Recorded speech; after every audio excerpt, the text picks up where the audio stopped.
Comme promis, on se retrouve donc dans la salle d'honneur du 4e régiment de chasseurs avec le lieutenant-colonel de Thiellois qui vient, on peut dire, quasiment juste d'arriver, même si ce régiment, vous le connaissez, vous étiez 4 ans auparavant.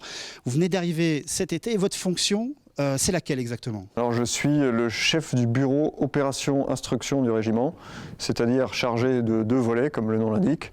La partie opération, préparation des opérations, donc des escadrons qui vont partir en opération, et la partie instruction qui est plus sur la formation individuelle des soldats. Voilà, tout ça forme un seul domaine. Alors on est en plein cœur du sujet, on rappelle, il y a déjà donc un régiment qui est depuis début novembre à Djibouti, un autre qui se prépare pour fin janvier pour le Mali. Le régiment, on peut dire, donc, est projeté dans ces 2 années là qui suivent, est projeté à 100% sur des zones à la mission, on peut dire, un peu sensibles. Tout d'abord, donc Djibouti, qu'est-ce qu'ils font là-bas exactement ? Alors Djibouti, c'est ce qu'on appelle une mission de courte durée. Donc ils vont passer environ 4 mois sur Djibouti au sein d'un régiment prépositionné qui s'appelle le 5e RIAOM. Et donc pendant 4 mois, ils seront sur le camp de Djibouti et dans toute la campagne, ou plutôt le désert de Djibouti, avec leur matériel pour continuer à s'entraîner, à se former. Et en parallèle de quoi, ils sont loin de leur famille, ils ont leur cantine avec leur matériel. Sur claquement de doigts, si la France a besoin d'eux, ils peuvent intervenir, principalement en Afrique. Alors principalement en Afrique, on le rappelle, on est en alerte donc guépard, c'est-à-dire qu'il y a 5000 hommes en France qui sont prêts à intervenir dans les 24, 48 heures, 72 heures. Là, à Djibouti, si on leur demande d'aller en Afrique, c'est dans un délai de combien de temps? Alors, à Djibouti, globalement, en 12 heures, ils sont prêts. Ils ont leur matériel. Dans leur chambre, ils ont juste leurs affaires militaires, ils chargent ça dans leur véhicule et ils partent. Voilà, le délai ensuite sera le délai d'acheminement en fonction de là où on les envoie. Mais ils sont vraiment tout à fait dans l'optique d'être projetés s'il faut. Ils ont toutes les qualifications, ils ont tout ce qu'il faut pour aller tout de suite en mission.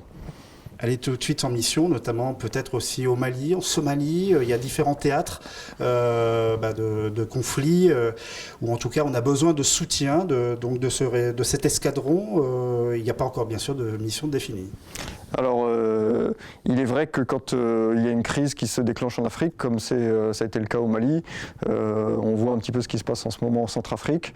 Le Paris regarde toutes les forces dont il dispose et en fonction de l'urgence et du matériel dont il a besoin, il peut être amené à envoyer une compagnie d'infanterie ou un escadron, soit qui vient de France et qui fait le cadre de l'alerte guépard, c'est-à-dire les 5000 hommes qui sont en alerte, soit les forces qui sont déjà sur place en Afrique, comme ça a été le cas notamment pour l'intervention au Mali. Justement, petit détail donc sur cette mission à Djibouti, il y a un centre d'aguerrissement justement qui les prépare à vivre, on peut dire, dans des zones désertiques. Voilà, alors dans leur programmation sur les 4 mois, ils savent déjà qu'ils vont passer plusieurs semaines, quasiment un mois complet, dans le centre d'aguerrissement au désert, où là-bas il y a des spécialistes de la vie dans le désert et on va repousser un petit peu les limites des soldats en les faisant vivre dans des conditions désertiques difficiles pendant une séquence d'une longue durée.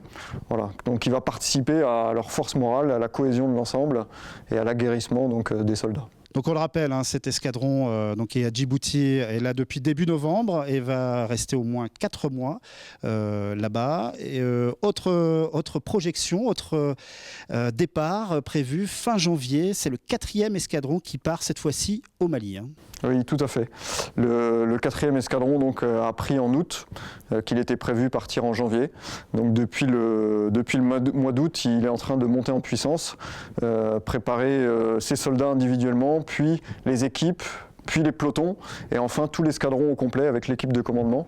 Donc je rappelle que l'équipe de commandement d'un escadron, c'est un capitaine, et il a avec lui 4 chefs de peloton. Donc il doit y avoir une certaine connivence, confiance qui s'établit. Et donc là, ils ressortent d'une période de 3 semaines où ils ont travaillé tout l'escadron avec leur matériel sur un exercice qui a été préparé dans des conditions très réalistes, où ils étaient confrontés à des embuscades, à une menace qu'ils pourront avoir sur le territoire malien. Ils ont terminé par une séquence de 4 jours complets en autonomie, où ils étaient sur le terrain avec des missions du harcèlement journalier jour et nuit. Donc on a vraiment on a poussé le bouchon un petit peu pour les mettre en difficulté et dans l'adversité. Voilà, c'était un peu la grosse période pour forger l'escadron avant qu'il soit engagé.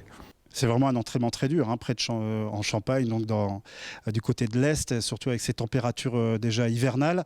C'est des conditions que vous recherchez pour justement créer cette cohésion de groupe pour une meilleure intervention ?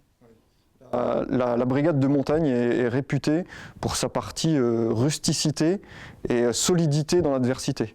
Et l'adversité, la première adversité qu'on connaît ici en montagne, c'est le climat, c'est le terrain difficile et c'est toutes les intempéries, le mauvais temps, le gros temps qu'on connaît quand on part en montagne et face auquel, quand on est en montagne, on ne peut pas disparaître. Donc il faut redescendre, il faut faire face et avec un risque qui est réel. Voilà. On recherche ça en montagne, on recherche ça à Mailly, où le climat aussi est assez difficile, et surtout en les mettant en situation de fatigue. Et ensuite, on recherche ça aussi pour revenir sur Djibouti, en milieu désertique, qui est un milieu aussi particulièrement inhospitalier. Donc on le rappelle, un peu cette projection, on va dire sur les 2 ans. Là, Djibouti, donc depuis début novembre, fin janvier, direction le Mali pour le 4e régiment. Dans la foulée aussi, Côte d'Ivoire. Et finir pour le mois de juin au Tchad, où là, notamment, il y aura aussi l'état-major, enfin l'état de commandement, c'est ça hein. Alors, l'état-major, en fait, donc se prépare à partir au Tchad, aujourd'hui, un escadron complet, donc une grosse centaine d'hommes, plus l'état-major du régiment, qui représente entre 20 et 40 hommes, dont le colonel Dirou, le chef de corps, plus tout le centre opération, qui est armé par le bureau opération instruction. Alors, ce n'est pas une question subsidiaire, mais bien sûr, c'est pas qu'on choisit des interventions intéressantes ou pas. Elles sont toutes, bien sûr, importantes. Mais l'intervention au Mali, quand on sait ce qui s'est passé, notamment avec ces 2 journalistes qui ont été, on peut dire, assassinés froidement. Vous allez opérer là-bas vraiment une opération de sécurisation et c'est assez particulier parce qu'il y a déjà un régiment là-bas. Comment cette passation s'est faite ? Est-ce qu'il y a des consignes déjà de sécurité, des consignes précises, notamment par rapport à ces faits qui ont été... Alors, je tiens d'abord à dire que c'est quelque chose qu'on est habitué à faire, puisque ça fait 10 ans que le régiment va en Afghanistan et est confronté à des situations tendues, difficiles et dangereuses. Donc c'est notre métier et on est entraîné à ça. Dans l'escadron qui part au Mali, il y a une bonne partie, je pense une bonne moitié de gens qui ont connu l'Afghanistan. Voilà. Pour autant, le Mali n'est pas du tout la même chose que l'Afghanistan. On le voit bien, point de vue des forces hostiles qui seront là-bas, point de vue du terrain, etc. Donc ici, on commence à les préparer, ils prennent connaissance un peu de ce qui se passe sur le territoire. Et ensuite, quand ils vont arriver, les chefs auront une période de passage de témoins. Donc ils vont prendre des consignes pendant 15 jours avec ceux qui étaient sur place. Et ils vont faire le tour un peu de leur zone. Ils vont prendre contact avec les gens sur le terrain, dans les villages, les autorités des villages. Et ils vont commencer à prendre en compte toute leur zone. Donc ça, c'est une phase assez importante, pendant laquelle il peut y avoir des hostilités, mais dans laquelle ils n'auront pas vraiment de mission à proprement parler. Ils seront plutôt en train de rentrer dans les chaussures de ceux qui étaient avant eux. Et ensuite, ils vont recevoir leurs ordres pour aller sécuriser telle ou telle zone ou aller essayer d'intercepter des caches d'armes, des rebelles à tel endroit. On sait que ce sont des missions bien sûr périlleuses, on peut le dire, dangereuses. Est-ce que vos hommes, vous-même, vous faites pas une petite bulle, mais est-ce que vous êtes hermétique par rapport à ces infos ou ces tragiques événements comme on peut dire ce massacre de ces 2 journalistes ? Je crois que le danger aide les hommes à se surpasser. Voilà. On n'est pas les seuls. Les pompiers n'ont qu'une envie, c'est d'aller éteindre des feux. Ça dépasse beaucoup de gens, mais c'est leur vocation. Les soldats ont envie d'aller sauver des gens, d'aller sécuriser, d'aller exposer leur vie pour que d'autres soient protégés. Donc on s'y prépare moralement, hein. Nos familles s'y préparent, ce qui n'est pas forcément facile.